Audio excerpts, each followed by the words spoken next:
দর্শক সবাইকে আমন্ত্রণ জানাচ্ছি বিজনেস স্টুডিওতে। শুরুতেই জানিয়ে দেব শিরোনাম। নির্ধারণ করা হচ্ছে গার্মেন্টস পণ্যের ন্যূনতম রপ্তানি মূল্য, ক্রেতারা মুখ ফিরিয়ে নিতে পারে আশঙ্কা বিশ্লেষকদের।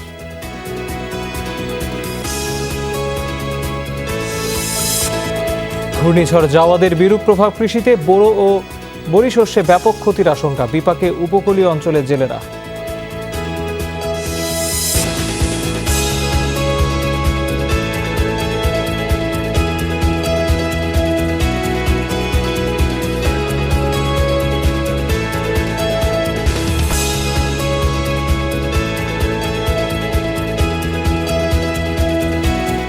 এতক্ষণ শিরোনাম দেখছিলেন, আপনাদের সাথে আছি আমি তৌহিদ হোসেন।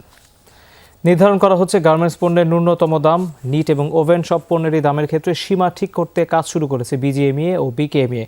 কোনো উদ্যোক্তাই ন্যূনতম এই দামের নিচে পণ্য বিক্রি করতে পারবে না। মূলত কাঁচামাল এবং উৎপাদন খরচ যাচাই করেই দর নির্ধারণ করা হবে। বিশ্লেষকরা বলছেন, দাম এভাবে বেঁধে দিলে ক্রেতারা মুখ ফিরিয়ে নিতে পারে। রপ্তানি করা বাংলাদেশি তৈরি পোশাকের ন্যায্য দাম পাওয়া নিয়ে তৈরি হয়েছে বিতর্ক। ক্রেতারা পণ্যের সঠিক দাম দেয় না, হরহামেশাই করা হচ্ছে এমন অভিযোগ। বলা হচ্ছে বারবার তাগাদা দিয়েও বাড়ানো যাচ্ছে না পণ্যের দাম। অনেক ক্ষেত্রে উৎপাদন ব্যয়ের চেয়ে কম দামে বিক্রি করতে হচ্ছে পণ্য। এমন অবস্থায় নির্ধারণ করে দেয়া হবে ন্যূনতম পণ্যের দাম।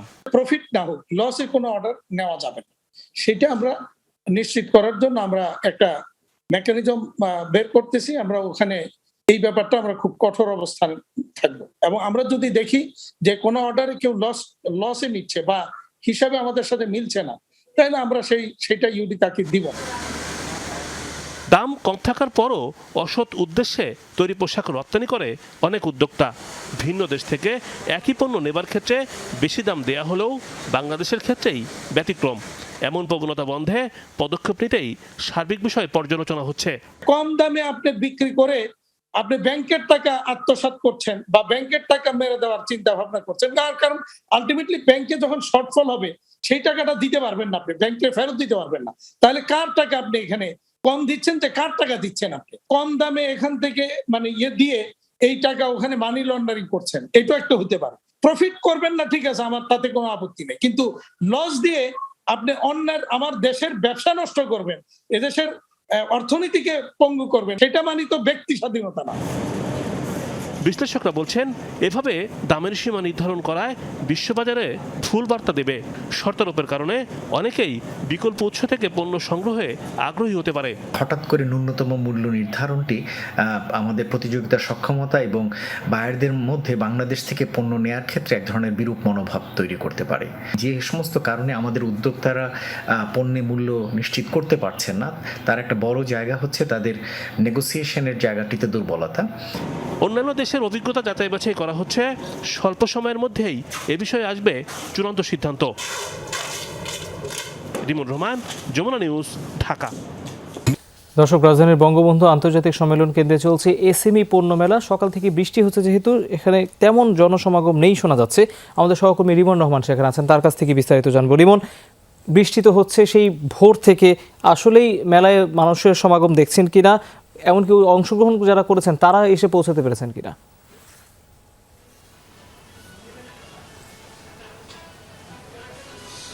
তহিদ, সকাল থেকে অর্থাৎ রাত থেকে কিন্তু মুষলধারে বৃষ্টি হচ্ছে, এবং সেই বৃষ্টির প্রভাবটি কিন্তু এই এসএমই যে পণ্য মেলা রয়েছে এসএমই ফাউন্ডেশনের আয়োজনে, সেটি কিন্তু প্রভাব পড়েছে ভালোভাবেই। কারণ আমরা যখন সকালে এই বঙ্গবন্ধু আন্তর্জাতিক সম্মেলন কেন্দ্রে যখন এসেছি, তখন দেখেছি কিন্তু যে 10টা থেকে এই কার্যক্রম শুরু হওয়ার কথা থাকলেও কিন্তু শুরু হয়নি। অর্থাৎ সব আলোগুলো বন্ধ ছিল এবং বিভিন্নভাবে দোকানপাটও বন্ধ ছিল, যেখানে যারা প্রদর্শন দিচ্ছেন বিভিন্ন পণ্যের।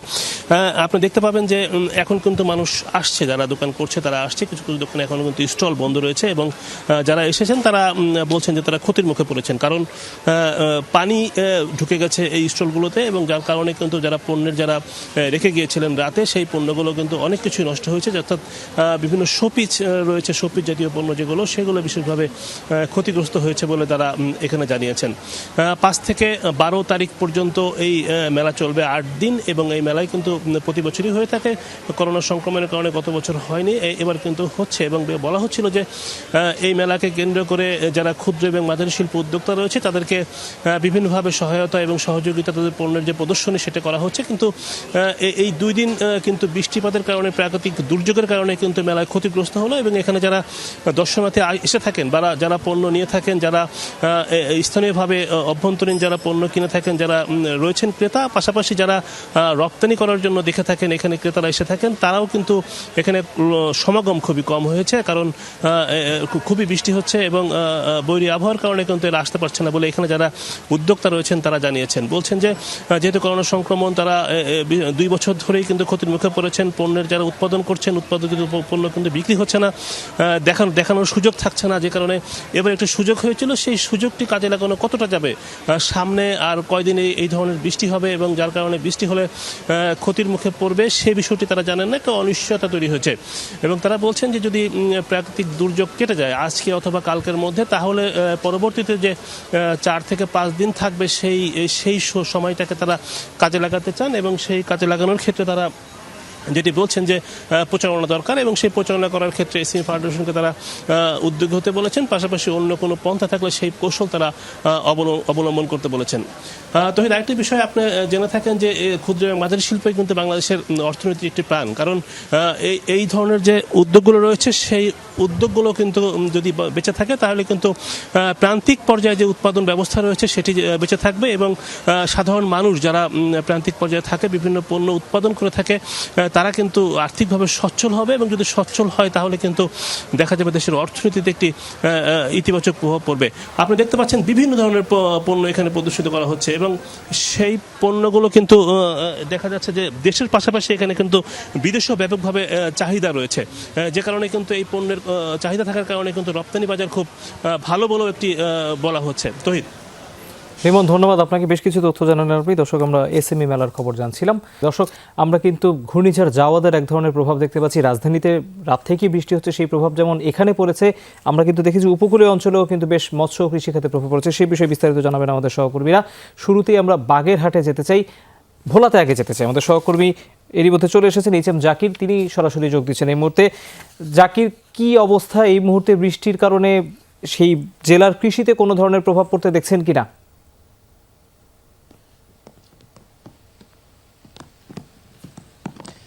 হ্যাঁ তহিদ, আমি যদি প্রথমে বলতে গেলে যে ভোলা একটি নদীমাতৃক এলাকা, এখানকার কিন্তু নদী এবং কৃষিতে মিলে শতকরা 80% লোকই এর উপরে জীবন জীবিকা নির্ভর করছে। সেক্ষেত্রে আমি আপনাকে একটু যদি দেখাতে চাই যে ভোলার বর্তমানে যে ফসলি জমিগুলোর মধ্যে রয়েছে আমনের আবাদে, যে মুহূর্তে ধান কৃষকেরা কেটে ঘরে তুলবে ঠিক সেই মুহূর্তে কিন্তু এই বৃষ্টিটি দেখা যাচ্ছে। এমনকি ইতিমধ্যে বৃষ্টির পানিতে ধানে জমে সেই অধিকাংশ জমির কিন্তু ধান নুয়ে পড়েছে এক কথায়। আর ধানের নিচে যে পানি জমে আছে সেই ক্ষেত্রে দেখা যাচ্ছে যে বেশি বৃষ্টি হলে এই পানিতে কিন্তু ধানের ব্যাপক ক্ষতি হওয়ার আশঙ্কা রয়েছে। আপনি হয়তো জানেন যে ভোলায় বিশেষ করে 1,80,000 হেক্টর জমিতে আমনের আবাদ হয়। সেক্ষেত্রে কিন্তু সেই আবাদের উৎপাদনের লক্ষ্যমাত্রাও কিন্তু 4 লাখ মেট্রিক টনের উপরই কৃষি বিভাগ আশা করছে। কিন্তু এখন যে পরিস্থিতি দেখা যাচ্ছে তাতে করে কিন্তু সেই উৎপাদন লক্ষ্যমাত্রা ব্যাহত হওয়ার কিন্তু ব্যাপক সম্ভাবনা রয়েছে। এখানে এখনো জমিতে পর্যাপ্ত ধান রয়েছে, কিছু কিছু জমিতে ধান কাটা হলো, অধিকাংশ জমিতে কিন্তু ধান রয়ে গেছে। সেই ক্ষেত্রে কিন্তু এই ধান, এই যে বৃষ্টির যে পরিমাণ আছে এখন কিন্তু ধানের ক্ষেতের গোড়ায় পর্যাপ্ত পানি জমেছে। আরো যদি বৃষ্টির পরিমাণ বৃদ্ধি পাচ্ছে হয়তো অধিকাংশ জমির ধান মাটিতে নুয়ে পড়বে। পাশাপাশি আরেকটি বিষয় বলে রাখছি, বিশেষ করে যে রবি শস্যেরও কিন্তু একটি ব্যাপক ক্ষতি হওয়ার সম্ভাবনা রয়েছে। এখন কিন্তু মাঠে নতুন করে চাষিরা আলুর আবাদ করছে, আলুর বীজ বপন করেছে, সেই আলুতে কিন্তু ব্যাপক একটি ক্ষতি হওয়ার সম্ভাবনার কথাও কিন্তু বলছে কৃষি বিভাগ। পাশাপাশি শাক সবজি তো ব্যাপক ক্ষতি হওয়ার সম্ভাবনার কথাও কিন্তু বলছে কৃষি বিভাগ। তারা এখনো কিন্তু সেই পরিমাণ ক্ষতির সংখ্যাটা নিরূপণ করতে পারেনি। তারা বলছে বৃষ্টির পরিমাণ কমে গেলে হয়তো বা মাঠ পর্যায়ে তারা নেমে ক্ষতি যে সংখ্যা রয়েছে তা নিরূপণ করে আমাদেরকে জানাবে। আমরা এই বিষয়গুলো নিয়ে হয়তো আমার কাছে একজন কৃষক রয়েছে, তার সঙ্গে আমি হয়তো একটু কথা বলতে চাই। আসলে আপনাদের এই যে বৃষ্টি হচ্ছে, বৃষ্টি যদি এইভাবে চলতে থাকে আপনাদের কেমন ক্ষতি হতে পারে? আমাকে বিরাট আকারের ক্ষয়ক্ষতি হতে পারে, যেহেতু আমাকে পর্যাপ্ত পরিমাণ ধান পান বিলে এখন নিচে পানি জমে গেছে। এখন আমাকে এই ধানের বিশাল আকারে ক্ষয়ক্ষতি এবং আমরা যে সামনের দিকে দুলট মুলটের একটা আশা ভরসা, ইয়াতে বড় আকারের ক্ষয়ক্ষতির সম্ভাবনা বেশি। হ্যাঁ, তো আপনি কি শুনতে পাচ্ছেন যে আসলে উনির যে ক্ষতি হয়েছে বা হবে এমনটি না, জেলার অধিকাংশ কৃষকের কিন্তু একটি বড় ক্ষতি হবে এমনটি কিন্তু কৃষকরা আমাদেরকে জানিয়েছে। তহিদ, ধন্যবাদ আপনাকে জাকির, আপনি বেশ কিছু তথ্য জানালেন এবং কৃষি মাঠে যে প্রভাব পড়ছে সেই খবর তো আমরা আসলে সচক্ষেই দেখছিলাম আপনার প্রতিবেদনে, আপনার ক্যামেরার মাধ্যমে। নির্মাণের সব সরঞ্জামাদি নদী পারে, অথচ পিরোজপুরের কালীগঙ্গা নদীতে সেতু নির্মাণ করেনি ঠিকাদারি প্রতিষ্ঠান। কার্যাদেশের মেয়াদ অনেক আগেই শেষ হয়ে গেছে, অগ্রগতি কিছুই নেই। এরই মধ্যে ঠিকাদারি প্রতিষ্ঠানের সাথে চুক্তি বাতিল করেছে এলজিইডি। নতুন করে টেন্ডার আহ্বানের পরে কাজ শুরু হবে। কালীগঙ্গা নদীতে হবে সেতু, নির্মাণের সব সরঞ্জামাদি আছে নদী পারে, তবে কাজের কোনো অগ্রগতি নেই দীর্ঘদিনেও।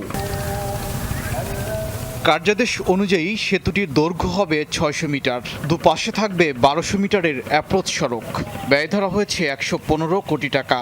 ২০১৮ সালের এপ্রিলে নির্মাণের দায়িত্ব দেওয়া হয় একটি ঠিকাদারি প্রতিষ্ঠানকে। শর্ত অনুযায়ী গত বছরেই কাজ শেষ হওয়ার কথা, অথচ মেয়াদ শেষ হওয়ার পরও কাজের দৃশ্যমান অগ্রগতি নেই। কাজ ফালাই রেখে নামানা কোম্পানি চলে গেছে, কিন্তু যে সেই কাজটা অপইয়ে রয়েছে। এই ২-৩ বছর পর্যন্ত ব্রিজ হয় না, বুঝলেন। সন্ধ্যার পরে এখানে কোনো লোকজন এপার ওপার যাওয়ার কোনো কাজ নেই। কোনো অজ্ঞাত কারণে বা কিসের জন্য এই ব্রিজটির কাজ এখন স্থিমিত হয়ে আছে এবং এটা অনিশ্চয়তার মুখে পড়েছে। পিরোজপুরবাসীর দীর্ঘদিনের দাবি কালীগঙ্গায় একটি সেতুর, তা পূরণে গাফিলতিতে বাড়ছে ক্ষোভ। চাঁদকাঠি কলাখালী ঘাট পারাপারে ভরসা সেই নৌকায়, মাঝে মধ্যে ঘটছে দুর্ঘটনাও। এখানে খাওয়া ঠিকমতো সময় পাওয়া যায় না, এরপরে ভাড়া তো বৃদ্ধি। ১ টাকার ৩ টাকা লাগে, তারপরও তো যাইতে পারছি আসেনি। আইসে এত সময় দাঁড়ানো, ঘন্টাখানেক হয়ে গেছে। আমাদের ব্রিজটা খুবই প্রয়োজন। ঊর্ধ্বতন কর্তৃপক্ষের ওপর দায় চাপালেন ঠিকাদার প্রতিষ্ঠানের দায়িত্বপ্রাপ্ত কর্মকর্তা। এই ব্যাপারে আমি কিছু বলতে পারবো না, কারণ এটা হেড অফিস আমাদেরকে ওইভাবে কোনো নিউজ দেয় না যে কবে আরম্ভ করবে, কি কারণে বন্ধ করে আসছে। আপাতত আমরা কোনো রেজাল্টই পাইনি এগুলা। কবে এখানে কাজ শুরু হবে সেটা আমরা বলতে পারি না, কিন্তু শুনি যে সেই জন্য শুরু হবে। নির্বাহী প্রকৌশলী জানালেন, ঠিকাদারি প্রতিষ্ঠানকে একাধিকবার চিঠি দিয়েও সদুত্তর পাওয়া যায়নি, তাই বাতিল করা হয়েছে কার্যাদেশ। টাকা থেকে অনুমোদন করে কাজ ক্যান্সেল করে দিয়েছি, এখন নতুন করে আবার সিমেন্ট অনুমোদন করে আবার টেন্ডারে যাবে। ততদিকভাবে হয়ে যাওয়া, এবার কাজটা করতে পারে নাই। পিরোজপুর সদর যেতে নেছারাবাদের ৫টি এবং কাউখালী উপজেলার ২ ইউনিয়নের মানুষের ভরসা ঘাটটি, তাই দ্রুত সেতুর কাজ শুরুর দাবি সবার। ওবায়দুর রহমান, যমুনা নিউজ। পুঁজিবাজারের লেনদেনের খবর জানিয়ে দিতে চাই। সকাল থেকে এক ধরনের ওঠানামা তো দেখাই যাচ্ছে। আমরা দেখতে পাচ্ছি ঠিক বেলা ১১টার কিছু পরে, স্পেসিফিক্যালি বললে ১১টা ৬ সূচকের সবচেয়ে বেশি পতন হয়েছে আজকে। তখন একেবারে সূচক নেমে গিয়েছিল ৬৯৩৭-এ, এখন কিছুটা বেড়েছে। ঢাকায় মূল সূচক ৩ পয়েন্ট বেড়েছে, এটি দাঁড়িয়েছে ৬৯৬৯ পয়েন্টে। তবে বাকি দুটো সূচক ডিএসসি-এস এবং ডিএস30 কমে গেছে, নিম্নমুখী। ডিএস30 ৬ পয়েন্ট কমে এই মুহূর্তে ২৬৩১ পয়েন্টে দাঁড়িয়েছে। আমরা দেখতে পাচ্ছি এখন পর্যন্ত ৩০৪,৮৫ টাকা শেয়ারের লেনদেন হয়েছে এবং যেসব প্রতিষ্ঠানের শেয়ার হাতবদল হয়েছে এখন পর্যন্ত বেশিরভাগের দাম বেশি। ২১৩টির দাম বেড়েছে, কমেছে ১০৪টির, অপরিবর্তিত ৪৪টির দাম। এবং যেই পতনের কথা বলছিলাম, এরপরে কিন্তু বাজারের সূচক আবার ঘুরে দাঁড়িয়েছে এবং এখন আমরা দেখতে পাচ্ছি এটি ধীরে ধীরে কিন্তু আবারও বাড়ছে এবং সেটি ঠিক বেলা ১১টা ১০-এর পর থেকেই কিন্তু আবার এটি বাড়তে শুরু করে, যেটা এখন পর্যন্ত অব্যাহত রয়েছে। লেনদেনের ভিত্তিতে আমরা সকাল থেকে দেখতে পাচ্ছিলাম বেশ ওঠানামা ছিল। ম্যাক্স অ্যান্ড স্পিনিং এই মুহূর্তে আমরা দেখতে পাচ্ছি এটি কিছুক্ষণ আগে শীর্ষে ছিল, এখন এটিকে আমরা ২ নম্বর অবস্থানে দেখতে পাচ্ছি। কিন্তু ১ নম্বরে উঠে এসেছে সেনা কল্যাণ ইন্স্যুরেন্স। এই প্রতিষ্ঠানটির প্রায় ২৬,৬৭ টাকা শেয়ারের লেনদেন হয়েছে। দ্বিতীয় অবস্থানে ম্যাক্স অ্যান্ড স্পিনিং চলে গেছে বলছিলাম। তৃতীয় অবস্থানে বেক্সিমকো, হাতবদল হয়েছে প্রায় ১৬,৬৭ টাকা শেয়ার। চতুর্থ এবং পঞ্চম অবস্থানে রয়েছে ওয়ান ব্যাংক এবং জেনেক্স ইনফোসিস। আমরা দেখতে পাচ্ছি আলিফ ইন্ডাস্ট্রিজ অনেকদিন পরে ১০-এর ভেতরে, ইনফ্যাক্ট এটি ৬ নম্বর অবস্থানে রয়েছে ৯,৮১,০০,০০০ টাকার শেয়ার। ফার্স্ট সিকিউরিটি ব্যাংক রয়েছে ৭ নম্বর অবস্থানে ৮,৮০,০০,০০০ টাকার শেয়ারের লেনদেন নিয়ে। আইএফআইসি ব্যাংকে আমরা দেখতে পাচ্ছি, এর বাইরে আমরা দেখতে পাচ্ছি আর কোনো ব্যাংকিং খাতের প্রতিষ্ঠান অনেকদিন পরে টপ 20 তালিকায় নেই, কিছুটা তারতম্য এসেছে। যেমন আমরা নেটওয়ার্ক ৮ নম্বর অবস্থানে এসেছে ৬.৫ কোটি টাকা শেয়ারের লেনদেন নিয়ে। সোনালী পেপার নীল আমরা দেখতে পাচ্ছি 13 নম্বর অবস্থানে উঠে এসেছে প্যারামাউন্ট টেক্সটাইল, যেটি গত সপ্তাহে আমরা দেখেছিলাম এটি শীর্ষ 5টির একটি ছিল। আজকে কিন্তু এটি 19 নম্বর অবস্থানে 97 টাকায় লাস্ট ট্রেড হয়েছে, 97 টাকা 30 পয়সা সর্বোচ্চ মূল্য এখন পর্যন্ত। এটির প্রায় 3 কোটি টাকার মতো শেয়ার লেনদেন হয়েছে, 3 কোটি 6 লাখ টাকার। এবং মেট্রো স্পিনিং 20 নম্বর অবস্থানে রয়েছে, একদম লেনদেনের ভিত্তিতে টপ 20 তালিকায় শেষ অবস্থানে 22 টাকা 90 পয়সা লাস্ট ট্রেড হয়েছে। এখন পর্যন্ত এটি দিনের সর্বোচ্চ প্রায় 3 কোটি 5 লাখ টাকার শেয়ার লেনদেন হয়েছে। চট্টগ্রামের পুঁজিবাজারে যদি যাই, সেরকম অল শেয়ার প্রাইস ইন্ডেক্স ক্যাসপি সহ সব সূচকে কিন্তু এখানেও মিশ্র প্রবণতা রয়েছে। ক্যাসপি এই মুহূর্তে আমরা দেখতে পাচ্ছি 48 পয়েন্ট কমে গেছে, এটি দাঁড়িয়েছে 20,367-তে। সিএসিএক্স কমেছে 30 পয়েন্ট, সিএসি 30 140 পয়েন্ট কমেছে। চট্টগ্রামের পুঁজিবাজারে লেনদেন হয়েছে এখন পর্যন্ত 9 কোটি 38 লাখ টাকার শেয়ার, 86টি প্রতিষ্ঠানের শেয়ারের দাম বেড়েছে, কমেছে 60টির, অপরিবর্তিত 22টির দাম। এই পুঁজিবাজারে এই মুহূর্তে ভ্যালুর ভিত্তিতে শীর্ষে রয়েছে সেনা কল্যাণ ইন্স্যুরেন্স, পরের অবস্থানে ফার্স্ট ব্যাংক এবং এসিএমপিএল। লন্ডনে অনুষ্ঠিত হয়েছে কারি শিল্পের অস্কার খ্যাত ব্রিটিশ কারি অ্যাওয়ার্ড। কারি শিল্পে অবদান রাখায় বিভিন্ন ক্যাটাগরিতে দেওয়া হয় 13টি পুরস্কার, বর্ণের আলোকসজ্জা এবং ব্রিটিশ এবং বাংলাদেশি শিল্পীদের পরিবেশনায় মুগ্ধতা ছড়ায় আমন্ত্রিত অতিথিদের মাঝে। বিস্তারিত লন্ডন থেকে সহকর্মী হেফাজুল করিম রকিবের প্রতিবেদনে, ক্যামেরায় ছিলেন তারেক চৌধুরী। ব্রিটেনের রাজস্ব আয়ের একটা বিরাট অংশ আসে রেস্টুরেন্ট খাত থেকে। এই খাত সংশ্লিষ্টদের কাজে স্বীকৃতি দিতে 2005 সাল থেকে জমকালো আয়োজনে প্রতি বছর অনুষ্ঠিত হয় কারি শিল্পের অস্কার খ্যাত ব্রিটিশ কারি অ্যাওয়ার্ড। লন্ডনের দ্য বাটারসি ইভলিউশন হলে অনুষ্ঠিত হয় এর 17তম আসর। অনুষ্ঠানে শুভেচ্ছা বার্তা পাঠান ব্রিটিশ প্রধানমন্ত্রী বরিস জনসন। ব্রিটেনের কারি শিল্প সংশ্লিষ্টদের কাছে সবচেয়ে জনপ্রিয় এই অ্যাওয়ার্ড অনুষ্ঠানের উদ্যোক্তা ব্রিটিশ বংশোদ্ভূত বাংলাদেশি এনাম আলী। করোনার সেই ভগ্নদশা পেরিয়ে আবারও নতুন উদ্যমে জেগে উঠেছে কারি শিল্প। রসনা বিলাসী মানুষগুলো ফিরে পেয়েছে তাদের সেই উচ্ছলতা। তাদের অভাবনীয় সমর্থনে আরো দীর্ঘ পথ পাড়ি দিতে আমরা প্রস্তুত। অনুষ্ঠানে সঞ্চালনা করেন ব্রিটেনের জনপ্রিয় কমেডিয়ান ও অভিনেতা অমিত ডিজালিল। জমকালো আয়োজনে দেশটির রেস্টুরেন্ট ও টেকওয়ে ডেলিভারি বিভাগে দেয়া হয় মোট 13টি অ্যাওয়ার্ড।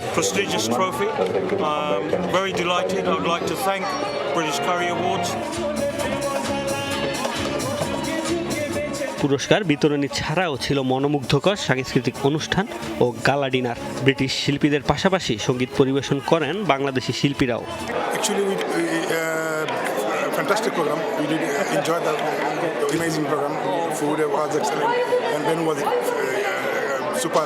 প্রতি বছরের মতো এবারও অ্যাওয়ার্ড অনুষ্ঠানে উপস্থিত ছিলেন দেশটির বিশিষ্টজনরা। আয়োজন মুগ্ধতা ছড়িয়েছে তাদের মাঝেও। এছাড়া ভার্চুয়ালি আয়োজনে যুক্ত হন বলিউড অভিনেতা অভিষেক বচ্চন।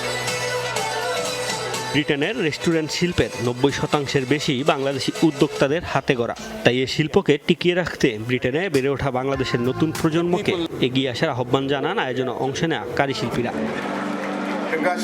মোস্তফা মাহমুদ, যমুনা নিউজ। এই ছিল বিজনেস টুডের আয়োজনে। এতক্ষণ সাথে থাকার জন্য ধন্যবাদ সবাইকে।